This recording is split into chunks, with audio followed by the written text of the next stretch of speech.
This is a limited series of the Rational Reminder podcast, a weekly reality check on sensible investing and financial decision-making focused on cryptocurrencies. We are hosted by me, Benjamin Felix, and Cameron Passmore, portfolio managers at PWL Capital.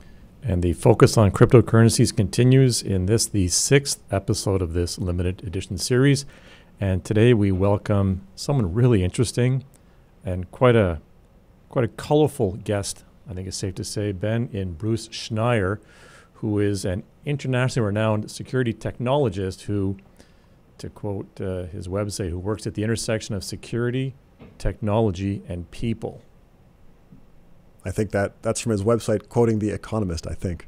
Okay. But yeah, Bruce is fascinating. He's been writing about Bitcoin for a long time. And when I made this commitment to try and kind of understand it, Bruce's writing was one of the first times that it was like, oh, okay, so here's the other side of the story.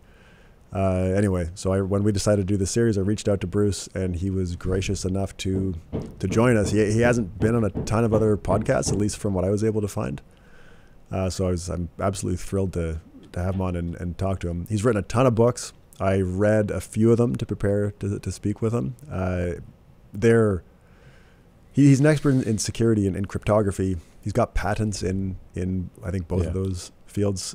He's brilliant from those perspectives, but in his books, he takes it's like the quote that you said, at the intersection of security, technology, and people.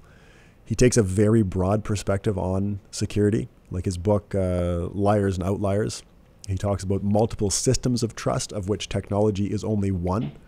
But there's also institutions, morals, reputation, and other things in there too. But he writes in a very academic style, so he's drawing from all sorts of different other fields of research that are relevant to security. Anyway, so it's a broad perspective that he brings. It's not just a technologist's perspective, although that is primarily what you get, but a very well-rounded technologist, I guess, is what I would say. He lectures in public policy at the Harvard Kennedy School, and as he says in the interview, he teaches a class on blockchain at Harvard. So that's also kind of neat. And he's also a fellow at the Berkman Klein Center for Internet and Society. Yeah. So I think I always say this, that it was a great conversation. It was one of my favorite conversations. But it was phenomenal. And the hour, you can probably attest to this too, Cameron. We talked to Bruce for about an hour. It flew by. Yeah. He's a very, very engaging speaker. Anyway, that's enough of me talking. We'll go ahead to the conversation with Bruce Schneier. Bruce Schneier, welcome to the Rational Reminder podcast. Thanks for having me after all of this back and forth and scheduling. Yeah, well, it's great to be talking to you. So Bruce, you've been around this stuff for a long time. I want to start by asking you about digital cash. What was the objective of early digital cash projects like DigiCash in the 1980s? So this is really David Chaum, who's trying to create digital cash. The thing about cash that is unique is that you can't double spend it. If I give you a piece of paper, you have the paper and I don't. But if I give you a bucket of bits, you have the bucket of bits and I do also. So he's trying to create, using cryptography, a system where we can move ownership of buckets of bits to sort of create, not necessarily cash, but a scarcity-based economic environment. Cash is the obvious application for that, but you can imagine others. So that's what he's trying to do, and that's what digital cash is. David Chaum had a series of papers in the 80s in cryptography conferences. He had a company, DigiCash, and that is what he's doing, and he was successful. It did work. The company was not successful, but the math, the cryptography certainly was. So the scarcity piece makes sense. The other thing I picked up from reading your book and reading Chaum's papers is that he was really worried about privacy. Can you talk a little bit about that aspect of digital cash? So digital cash is private in the way that cash is private and no, credit card transactions are not. So there isn't a third party that knows about your financial movements. I mean, right, it's a little sloppy because certainly if I give you money, you know, I know. If we deposit it, withdraw it from the bank, at times you can correlate things. But he's building a system where there isn't a central third party that keeps track of all the transactions. And a credit card would be an example of not that. That's a system where the bank has a ledger of all the transactions that I made and all the transactions that you made and knows how the money moves. Okay. Now, I've read your book, Data and Goliath. How big of a problem do you think financial surveillance is today? Like the fact that the credit card companies and the banks have all of our transactions? Yeah, I'm not sure it is a problem. So there's a lot going on here. And I think we need to unpack, especially when the libertarians start talking about financial privacy and what it means. Their financial movement is not the same as speech, as conversation. And amendments on free speech don't necessarily transfer to freedom to purchase, freedom to spend. I think there is value in financial privacy to some extent. There's also great danger because financial privacy leads to financial fraud. Now, if you can be secret in your financial transactions, you can engage in all sorts of fraud. And that's bad. And that's bad for society. So when we look to balance things, I mean, so Amazon has some financial privacy, right? When I buy something from Amazon, of course, Amazon knows, just like if I buy it from you, you would know, but there's no other third party that knows what I purchased, knows what books I bought. Now, if we use Xiaomi and digital cash, we use credit cards, it's the same thing. Of course, the authorities can subpoena Amazon and ask them, in both cases, what I purchased. But there is some financial privacy. Maybe if I go to a grocery store, maybe the same thing. So there is value in financial privacy. And I want people to be able to buy and sell things, possibly, I don't know, sex toys would be an example of someplace we want people to have privacy. Books they want to buy and read, other information they might want to get. We might want privacy in who we support. Again, I'm going to make this up. I have, there's someone I support. Maybe they're a relative of mine, but I don't want that public. Right? That's a perfectly reasonable request. But there are a lot of dangers. So I am not as absolutist on financial privacy as I am on conversational privacy. And even there, I mean, we can talk about conversational privacy also leads to stalking and harassment and lots of bad things where we're now trying to balance. Yeah, that's really interesting. So the idea of having money that can exist outside of government's, completely outside of government's view in all circumstances is not necessarily on net a good thing for society. It's a dangerous thing. I think we are more secure because things are known about financial movements, less individual and more organizational, right? And that is hence an important difference, I think. Yeah, that's very interesting perspective. So what do you think made Bitcoin stand out versus earlier attempts at digital cash? Bitcoin, Xiaomi and Cash needed a bank. And what Xiaomi and Cash didn't have that Bitcoin had is the complete decentralization. Right? It used peer-to-peer verification. All of Xiaomi's transactions was through the bank. If I had got a coin from you, I had to send it to the bank and get it back before I could spend it again. Right. And that was the difference. And, I mean, to what it take off because of, stick it to the man, libertarian crypto bros is why it took off. But why it was technically a success is that. What Nakamoto solved was the peer-to-peer part. You've mentioned libertarians a couple of times. I want to take a bit of a step back and ask more generally, like maybe even stepping away from cryptocurrencies. How well does technology typically do at solving economic and political problems? Oh, it's terrible at it. You knew the answer before you asked. Right? We do not solve social problems with technology. Technology is a tool. It's an important tool. It's a valuable tool, but you do not solve social problems with technology. This is a universal truism. Why do you think then that that's such an important part of the, like back to cryptocurrency now, why is that such an important part of the discourse when it's being promoted? Because wouldn't it be great if we could? Right. Wouldn't it be great if you didn't like politics and you could just invent some piece of software and suddenly you've made it different? You don't have to vote, you don't have to campaign, you just sort of do your thing.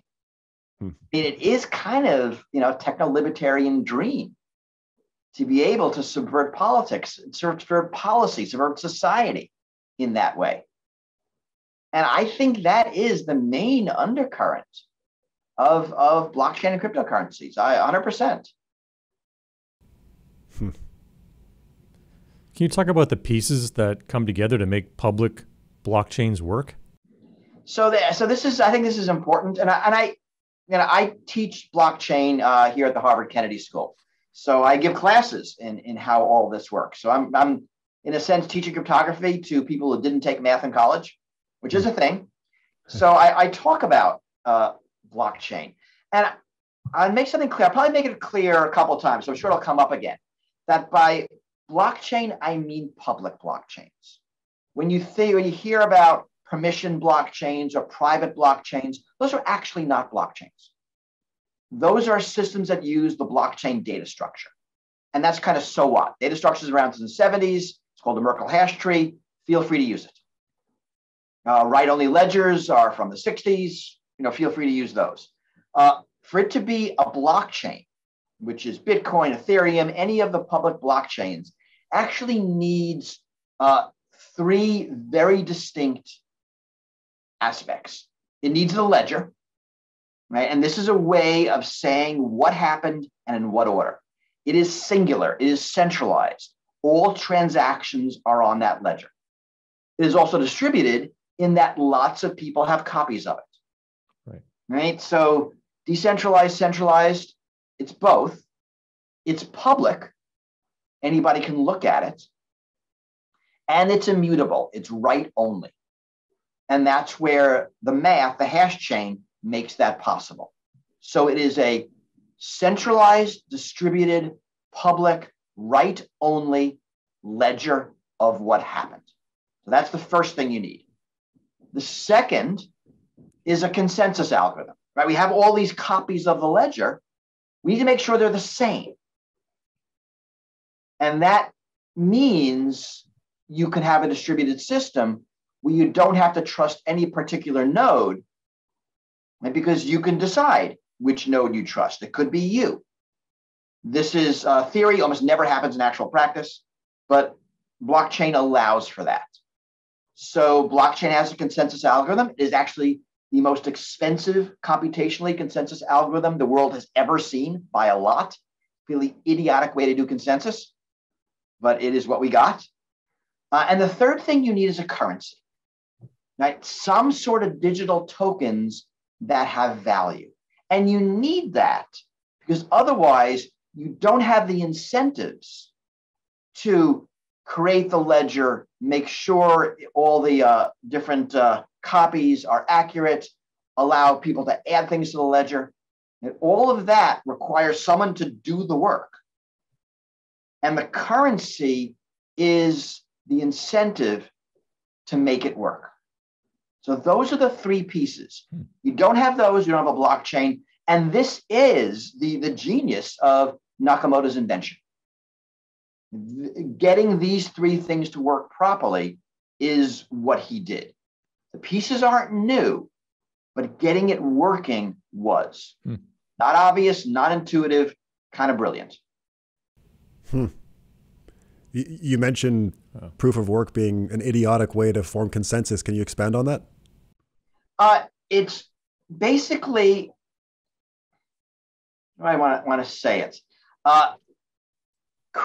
Proof of work is basically wasting electricity. It's what we call mining, which is doing useless computations on computers, on networks of computers, in order to create new coins. It is it's necessary, right? Because you need to pay the creation of these new blocks, but it is very expensive. I mean, right now, Bitcoin is 0.5% of all electricity consumed in the world. And it's designed so you actually can't make it better by making it more efficient. Because it's designed to be wasteful, if it is more efficient, it becomes more wasteful. So the waste is part of the process, which is kind of nutty. You can't fix this with energy efficiency. You can't fix this with clean energy. Right? Bitcoin is calibrated to produce one coin every 10 minutes. If energy got suddenly 10 times cheaper, it would equally suddenly cost 10 times the energy to mine a new Bitcoin. Right? Wow. There's no such thing as green crypto. This is important. And it's necessary. Right? Mining is essential. And it has to be expensive. Otherwise, you can have people pretending to be other people, what we call Sybil attacks. Right? It has to be profitable. Otherwise, no one's going to do it. And more important, there has to be a way to convert cryptocurrency into real money. If you think about miners, they're spending money on electricity. They have to pay with cash. They have to pay with real money. So in order for this to work, there always has to be a buyer for every new coin minted. There always has to be someone who believes that the numbers will go up. And cryptocurrency requires speculation in order to function. If it stopped being speculative, it wouldn't actually work. Because the miners couldn't get paid for the mining, they'd stop mining, we can never have transactions. Right.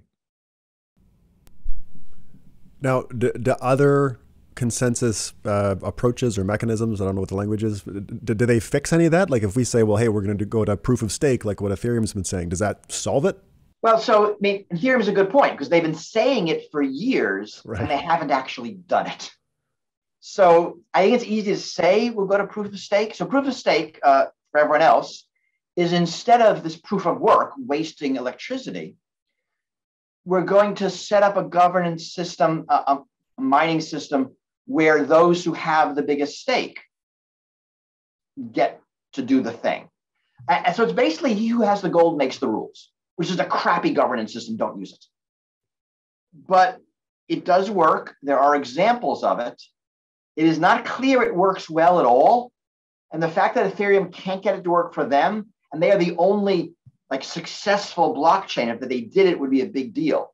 I think demonstrates that it's much harder than you can just hand wave and say, we're going to move to proof of stake.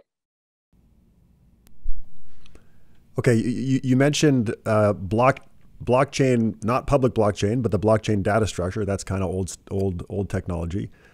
But you also mentioned that there was some genius in what Nakamoto did. What are the new? What's new? Like, what are the new properties that we get with a public blockchain that didn't previously exist? Yeah, it's putting that all together.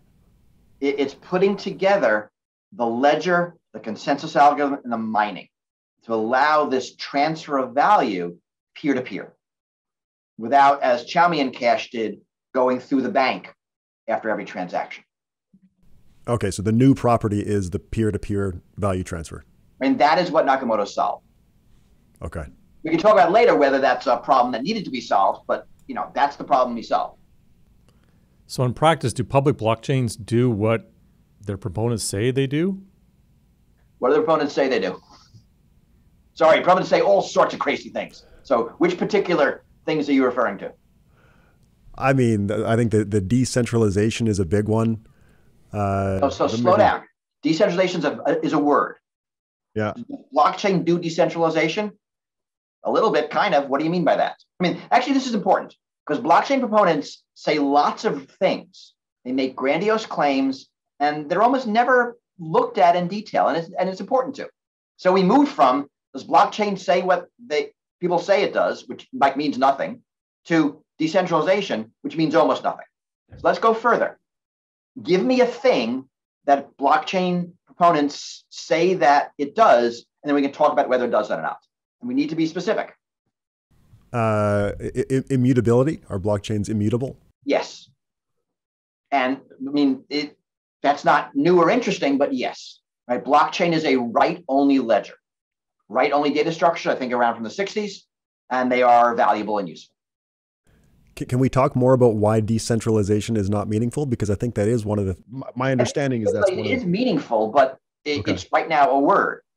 Like, does blockchain do decentralization? I don't know what do decentralization means. I need more specifics in the word. There are parts of blockchain that are decentralized. Right? In practice, it's a lot more centralized than people think.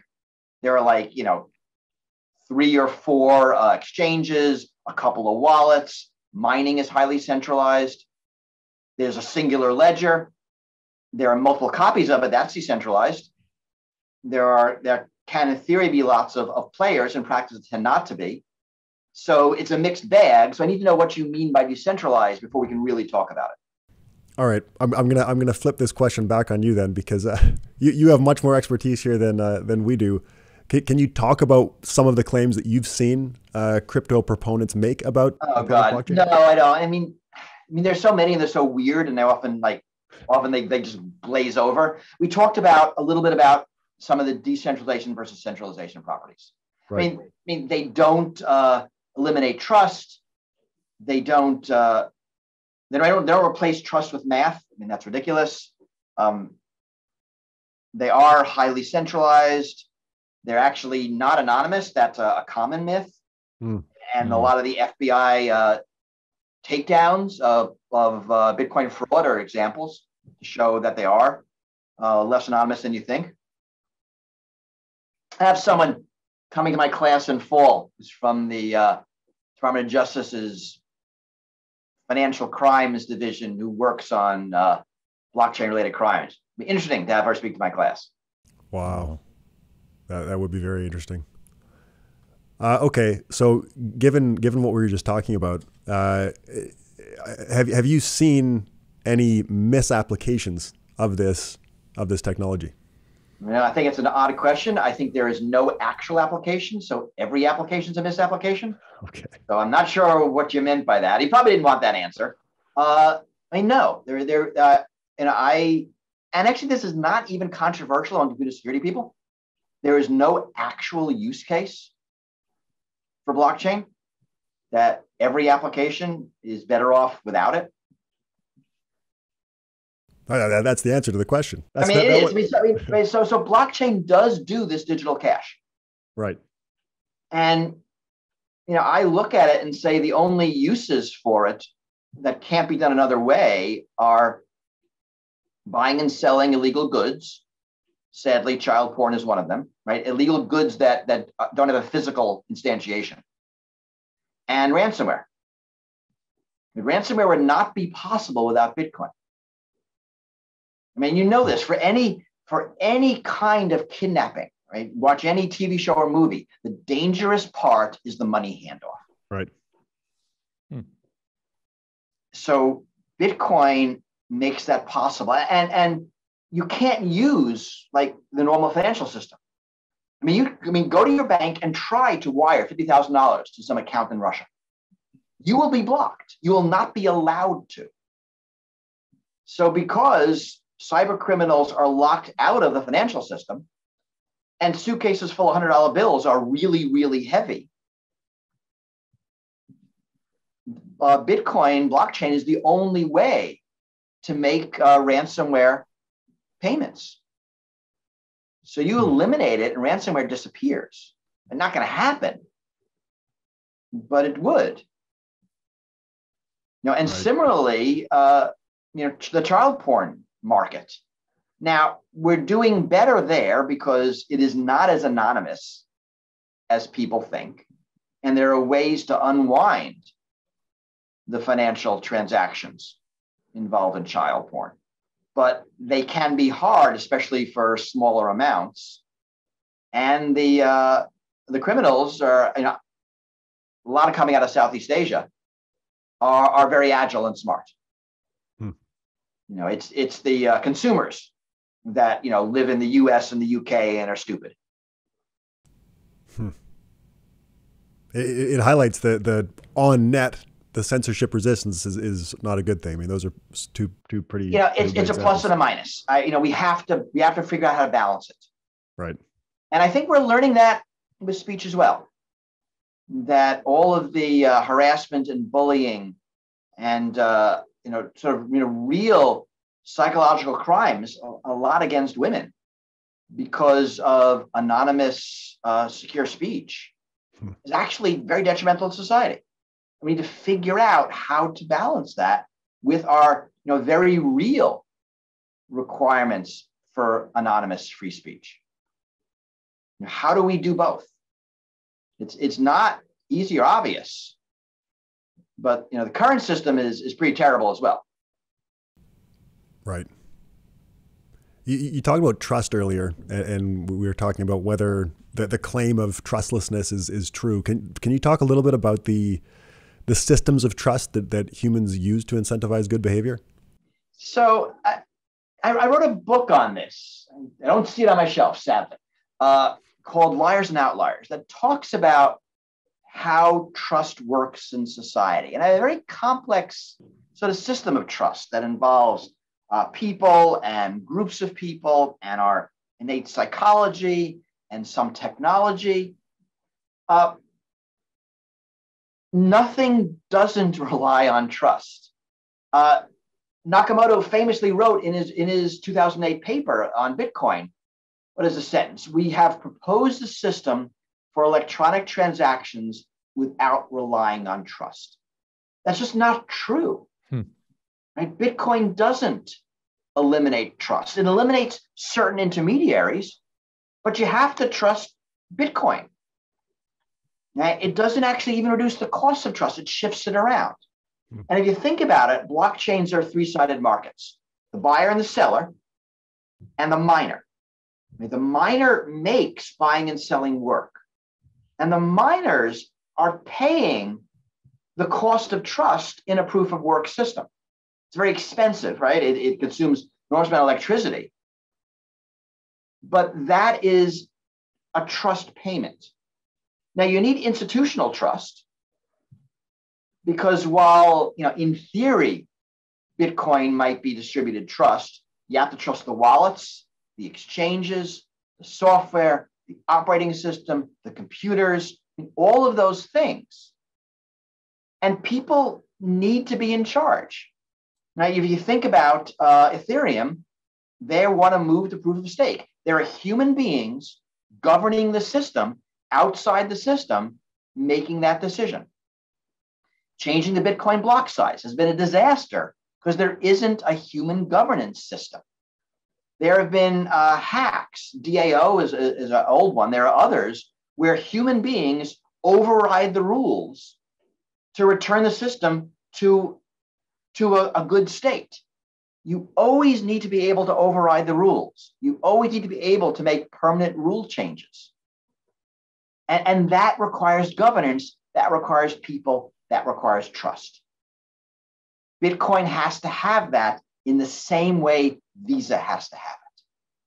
You can't not have it, right? You can't have a system where if you, forget your password, you lose your life savings. That's not a trusted system. You have to have any blockchain system has to operate with the conventional financial network. It can't be separate. You need to be able to turn money into Bitcoin and Bitcoin into money. It can't be completely separate. And that interface has laws, has norms, has a trust architecture. Right? So classic story, Steve Wozniak. There have been others, but this is one of the first stories that got public.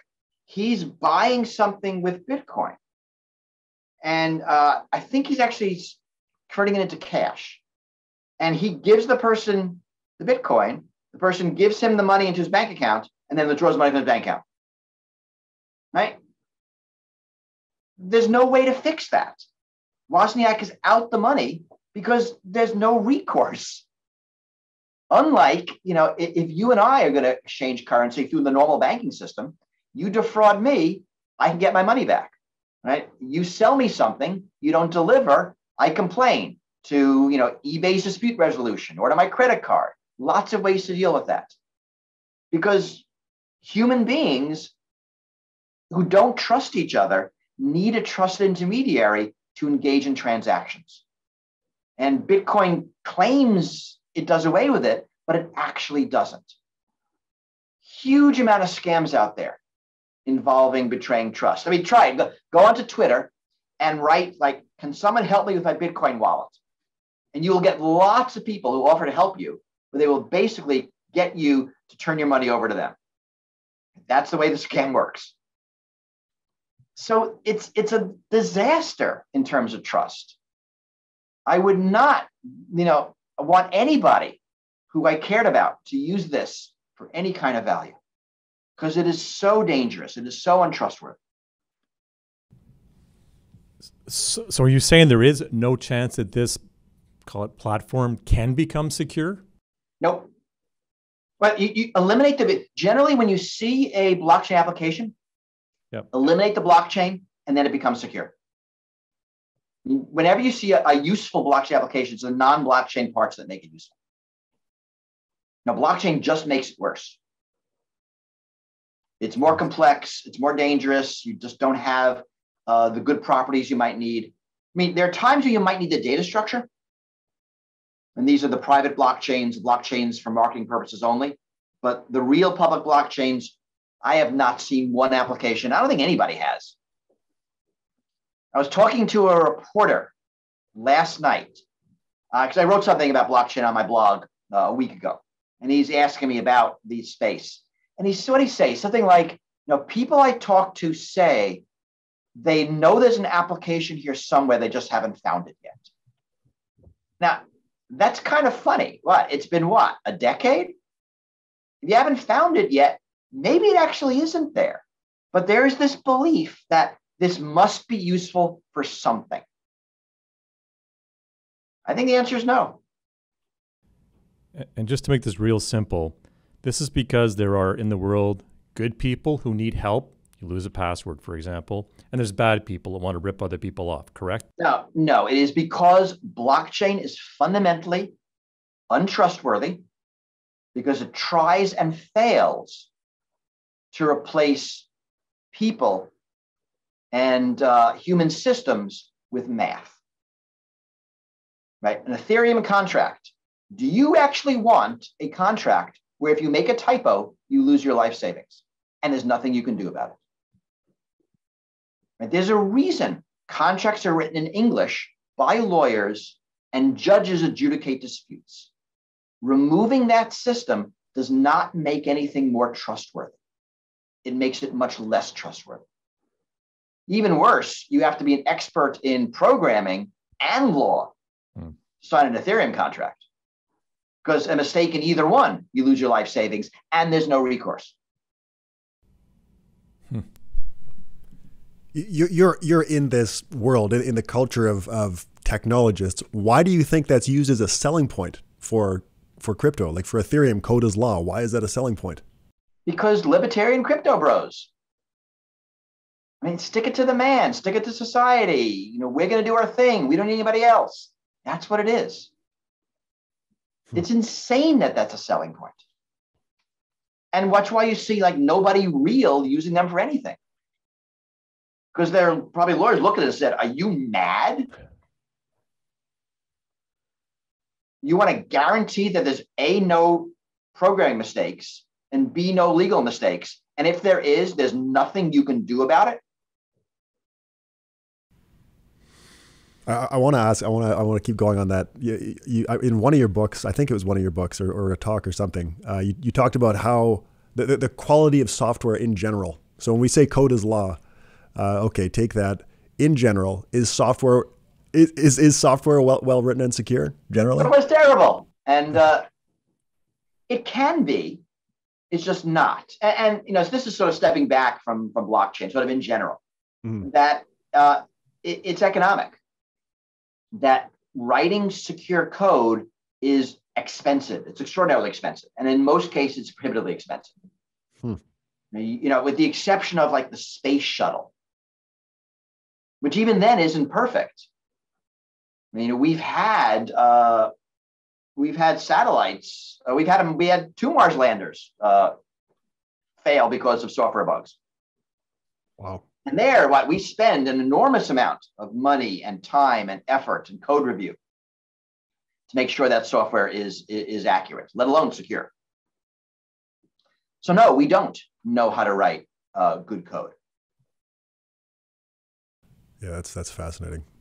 We talked earlier about how I didn't do a good job defining decentralization. Satoshi, I know, I caught you early.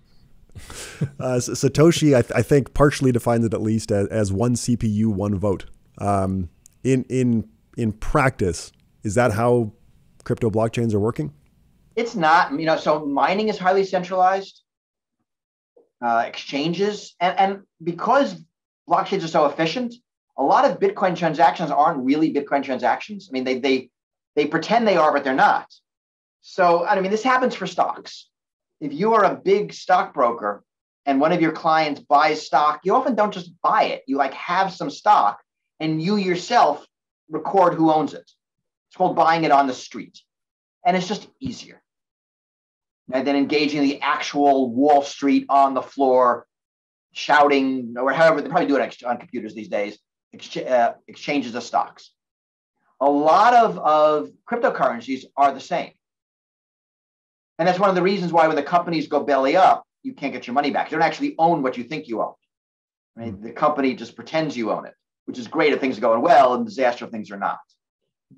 So it is much more centralized than people think. There are aspects of the ledger is decentralized. There are multiple copies of the ledger.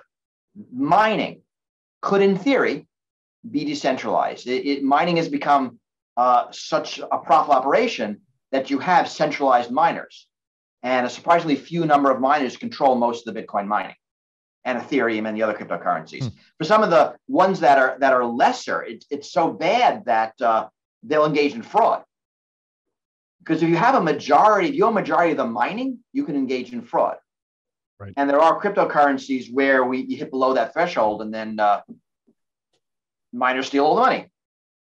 And of course, there's no recourse because that's the way we built the system. Yeah, we talked in an earlier episode for this crypto series with Igor Makarov, who's an economist at LSE, and he's got a fantastic paper on mining concentration, and yeah, very interesting. And it's dangerous because we require that decentralization to work. Right. But what we know about society is power centralizes, and that's what we see in Bitcoin. The fact there are only a few exchanges because exchanges are hard and popular ones get more popular. Same thing with wallets or computer operating systems. So centralization will always creep back in. And I think that if it's going to creep back in, you want to be explicit about it. You want to know what it is and control it instead of pretending it's not there. Then when you get it, you're screwed. What about Web3? So I keep saying that you were there for the early part of this, and you were there for the early internet. Is Web3 re-decentralizing the internet? So Web3 is a buzzword. I think decentralization is good and valuable. I think one of the biggest problems we have is centralization, monopolies, and decentralization is great. Blockchain is only one way to do decentralization. It's probably the worst way. Now let's email. Email is a great decentralized system. Right? Unlike SMS or Facebook Messenger, you can have any email reader on any server, and you can send email to any other email address. Right? It is wholly decentralized. It's great. That's decentralization, and that's it working well. So people who are working on decentralization along those lines, I think it's very important. And I think there's a centralized web conference that happens in California. It actually happened this year. The pandemic stopped it. And there's lots of ways to think about decentralization. I think it's really important.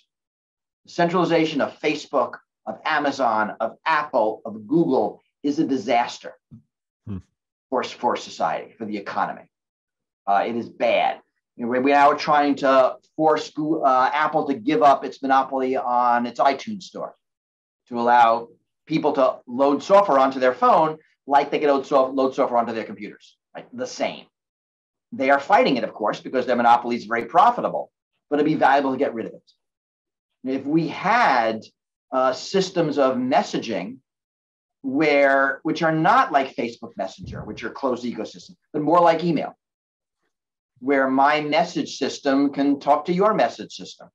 And we kind of had that, in some of the primitive systems before Facebook and Instagram and Twitter, took over messaging. You don't need blockchain for any of this. And it would be really valuable. Decentralized commerce, decentralized so many things would be incredibly important. I think it's the one thing we can do to use the term broadly, fix the internet. It is the thing that would cascade and fix so many things to get back competition and innovation and neuter the monopolies. So by we, I assume you mean government intervention? No other way. Wow. Okay. This is Cory Doctorow's big point. Monopolies don't just amass money. Monopolies amass power. Monopolies take money, use that to generate policy, to create more money, generate more policy. It's that feedback loop that's enabled by money in politics that allows monopolists to launder their money into policies that give them more money. Wow. I mean, watch this. Watch if Apple does manage to kill the bill that will force them to open up their iTunes store. If they did, they are converting monopoly profits into laws that protect their monopoly profits. So you can see one heck of a collision coming up between libertarianism around crypto and government regulation. Obviously, how do you see this playing out? Well, hopefully, ideally, blockchains would just disappear. It's not going to happen, right? Too big, too global. What we need to do is regulate it. We need to bring it into the financial network. Just because something's stupid doesn't mean you can ignore it. Okay? So we need to treat cryptocurrencies as currencies, right? You're going to have Nick Weaver on, and his phrase is that cryptocurrencies are speed running 300 years of financial fraud. And they are. Everything illegal in the financial world is happening on the blockchain. Right? You've got your wildcat banks, you've got your Ponzi schemes, you've got your unregulated securities, you've got your unregulated commodities, you've got your outright frauds. It is all happening. And innocent people, naive people are losing a lot of money. I mean, it's a joke how much money is being lost and stolen. So we need to get those systems under the financial network. The same rules that apply to normal financial systems need to apply to blockchain ones. Libertarians will hate that, and it's too freaking bad. I mean, you don't get your playground. And I think that's starting to happen. I mean, some states are regulating it, and the federal government is looking at it. I wish it would happen quicker, because people are losing money. The website for this is, I think it's Web3 is going great, where you can go on and just look at the billions of dollars that have been stolen this week, every week. Yeah. It's sad to watch that number go up, unfortunately. Sad to watch the number. Actually, it's sad to watch the crash. Yeah. I take no delight in the crash. There are lots of people losing money they can't afford to lose in this crash. So how can it be included in the financial system? Because this thing it's built as a libertarian technology by its still has companies. There are exchanges. There are U.S. companies that are exchanges. It's not the technology. It's like saying, how do I put credit card terminals on the financial network. You don't. You put Visa on the financial network.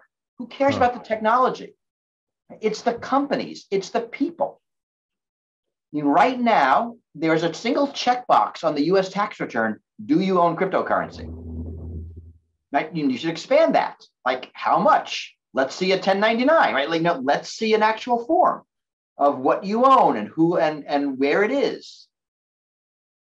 And now you have financial rules that exchanges have to follow and wallets have to follow in the same way that if you're a stock exchange, you have to follow certain rules.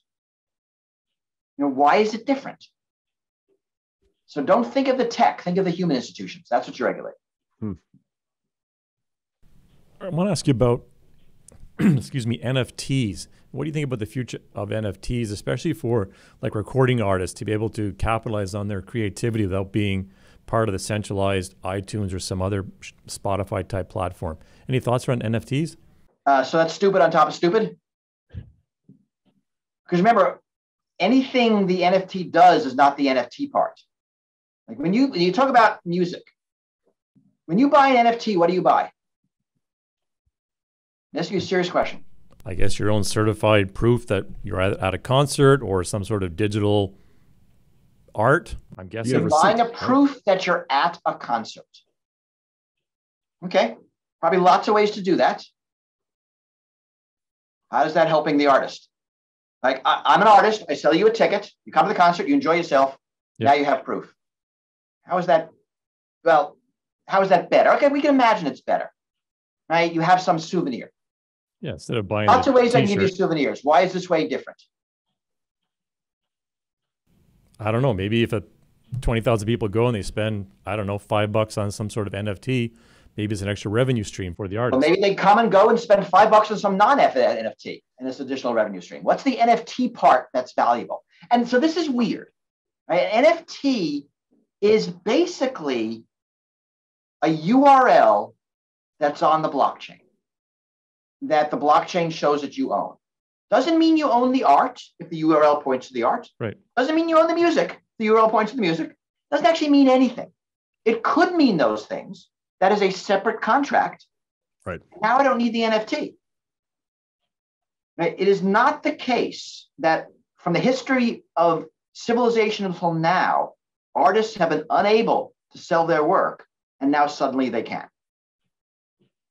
The NFTs are a Ponzi scheme. That's pretty much all they are. And it is not actually clear what you're buying. Right? It's kind of a right. That URL that is on the blockchain that says that you own could point to a different song, a different piece of music, a different piece of art, nothing later. It doesn't convey any actual ownership rights, especially not copyright. It actually isn't clear what you're buying. So you have all the risks of blockchain, like client-side hacking, buggy smart contracts, web content disappearing, the whole speculation. There's like nothing here. And the fact that it crashed so hard, I think people realized it, that it really was just a Ponzi scheme. Now, Ponzi schemes are great if you're the second most stupid person. Right? Ponzi schemes are only bad if you're the stupidest. The trick is, how do you know if you're the second most stupid person? Because you're kind of at the line. There is nothing an NFT does that a non-NFT can't do, simpler and better. I mean, the problem with Spotify is not NFT, non-NFT, it's that Spotify's a monopoly. You have 50, 100 different music systems. Suddenly it's a different ecosystem, and artists are going to make more money because there's going to be competition. The fact that it's a monopoly is why artists are being screwed, not because it's not an NFT. And now some artists actually do sell music directly to customers. They don't need NFTs. They can just use normal commerce. Yep. And that works fine. I mean, just like me selling signed copies of my book, I could go through Amazon. I could go through a bookstore. I choose not to. So I capture more of the revenue. I don't need blockchain for that. What has been the impact with so many of like my kids are young 20s, many of their friends are into crypto. None of them that I've met can actually articulate anything about this. And you can tell which is interesting right there, right? But they're just lapping this up unbelievably. And you look at the Robinhood trading app, or as an example, right? Of people arguably speculating with this kind of stuff. What's been the impact on a generation, do you think, of this experience? I don't know. I think these are the people being taken advantage of, especially Robinhood. The people making money on Robinhood are largely the big institutions who are capitalizing on the herd mentality because they are the faster, they are the smarter, they have more capital, they're able to hedge, they're able to do things that kids these days are not. And I worry that there's going to be a lot of money lost. But you're right. The people who expound these things can't articulate what's going on. They just know it's a mania, and they want to be part of it. And they see people who make money. So it's a little bit like gambling. Yeah. Right? A lot of people go to Vegas and get rich. A lot more people don't. So you go in optimism, and on average, the casino makes a lot of money. Betting against the house is always a mistake. Yeah, I think that's why they're the house. Right. The comment Cameron made about people lapping it up, I find that fascinating because it's true. All of the narratives, which we had trouble articulating earlier, but whatever is said to support crypto, people just some people very easily lap it up without a whole lot of basis. It's just like people think Bitcoin is private, and it's not. Now you go to the ledger, you can see the transactions, and all it takes is one mistake where you link your email address to a public key, and you're forever known. And this is how we unravel criminals. Right. Do you think that I want to come back to trust for a minute. We talked about Web3 is going great and all the frauds and stuff that are going on. In your book, Liars and Outliers, you talk about the moral and reputational incentives to act in a way that is responsible and good.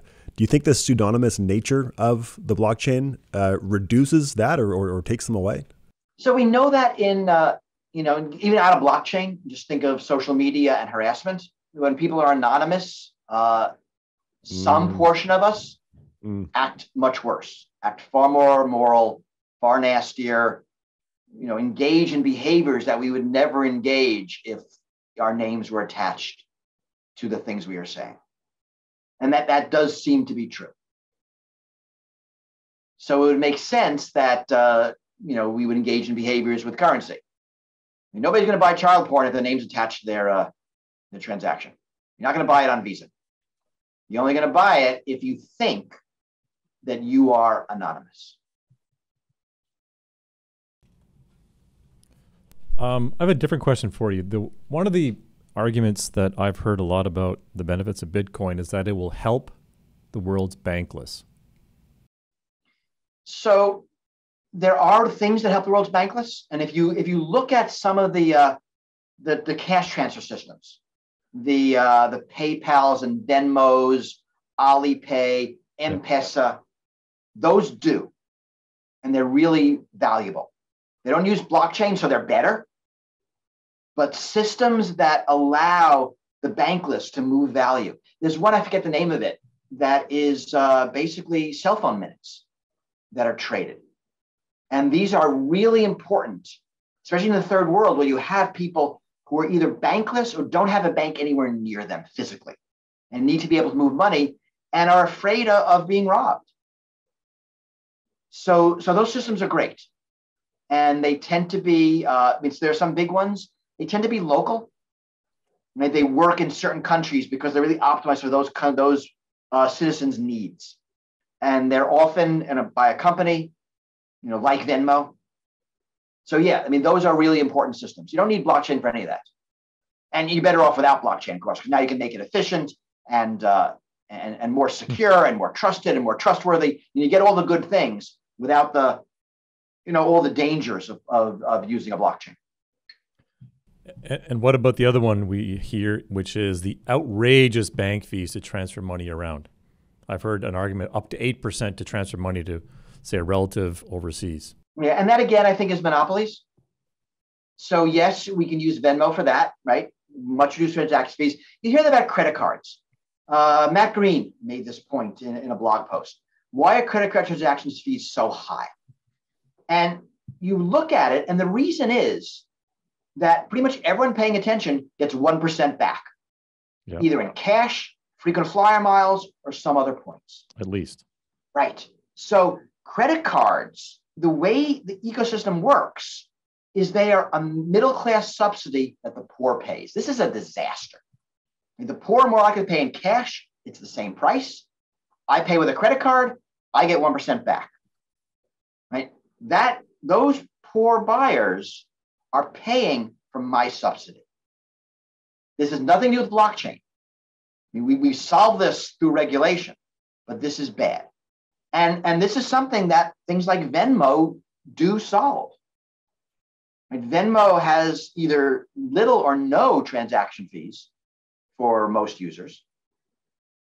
So yes, high transaction fees are really bad. It is not a problem that is either solved by a blockchain or caused by no blockchain.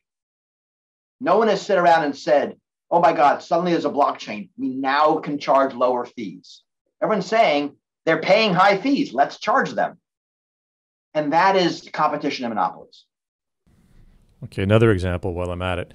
I heard on a podcast recently that I think it was Walmart in Canada is now able to use blockchain to track suppliers more accurately, and that disputes about invoices is a big deal. And by going to a blockchain to track everything from the driver being delayed in traffic for a delivery being delayed is now live on blockchain.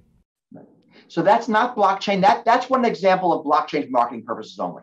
That's the write-only ledger, right? That's the singular distributed ledger of what happened.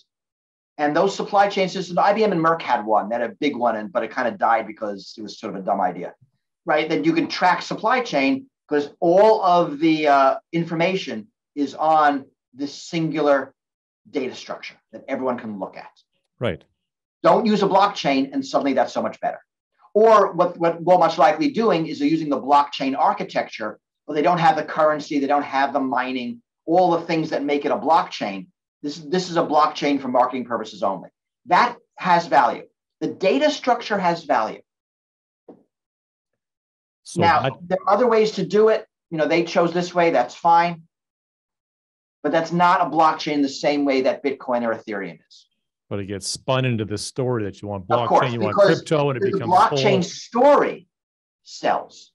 And that's why a lot of these blockchain for marketing purposes only get funding. Fascinating. Because, right, the herd mentality, blockchain cool, let's give them lots of money because they're going to be great. Often you find the systems as they mature, they remove the blockchain part quietly because it's inefficient, replace it with better systems, kind of have the blockchain in the background because they need it to look cool, but don't actually use it for what they're doing. So we talked earlier about how the things that fit together to make a public blockchain work. Based on that structure setup, do you think Bitcoin is suitable as a global currency? No, it's a disaster. No system where if you get your password, you lose your life savings is suitable for anything. Right. No system where if I'm a millisecond faster than you in the exchange, I can defraud you is suitable for anything. Right. It's just not.